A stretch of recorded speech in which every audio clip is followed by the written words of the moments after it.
Ni sunana Bello Galadanci ne dan asalin. Barkanku da dawa wannan tasha ta mu mai suna No Stars. A yau ne na kawo muku wato wannan babban jarumi namu mai suna danbello da yayi wani gangarumin shiri da ake ta jira wato na jihar Borno.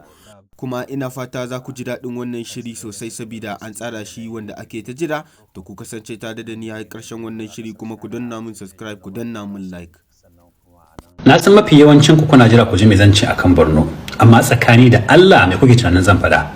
An fito in ce gwamnan baya aiki, shi ma bara gurbi ne kamar ragowar gwamnoni? Gaskiya ɗaya ce, dukkanin mun san cewa dan Najeriya babu gwamna kamar na jihar Borno. Shi sama gashi nan ya zo domin ya mana bayanin yadda ya cimma wannan nasara ko ragowar gwamnoni za su koya. To na farko dai mun yi wa jama'a tituna da gadoji da yawa ko da ba a bukatar sayan adidi su za su sakata su wala sai tuki cikin kwanciyar hankali.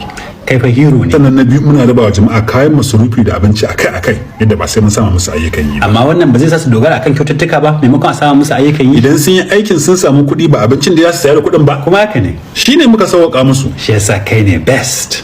Sai kuma bangaren ilimi. Duk Najeriya ba wanda ya gina mega school ɗaruruwansu a duk faɗin jihar Borno kamar. Ai makarantun nan ba karamin burge mutane suke yi ba. Allah ko suna ba ku sha'awa? Eh mana yanzu kallon na Kano. Jina Yobe fa. Ga na Jigawa. Gaskiya shugabannin ku azzalumai ne. Muku namu kaga babu cunkoso.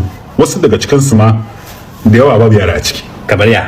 MT suke kuma mu ne na shida a duk faɗin Najeriya waɗanda suke da yawan adadin yara waɗanda ba sa makaranta. 54%. Amma idan akwai makarantun mai sa yaran da ba su zuwa makaranta suke da yawa. Malamai da yawa ko ka san kuno muke biyan su? Nawa?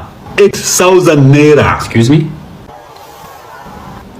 Naira 1,000, 2,000, 3,000, 4,000, 5,000, 8,000. Kwarai kuwa. Da 8,000 za su ci abinci, transport, su sai sabulun wanka, biya kuɗin haya.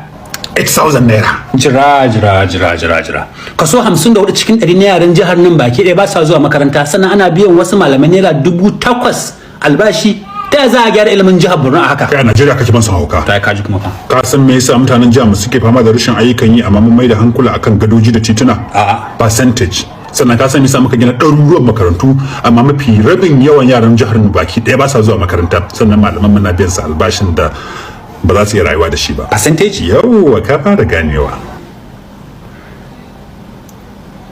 To me yasa yawanci mutanen da ba a Borno suke ba suke maka daukar kai ne best governor a duka Najeriya? Saboda ina da team din media mai karfi domin batar da gaskiya da rikita mutane. Inna lillahi.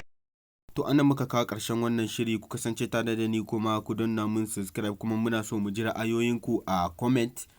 Kuma ana sake sababbin shiri zan sa muku kamar yadda muka saba. Na barku lafiya.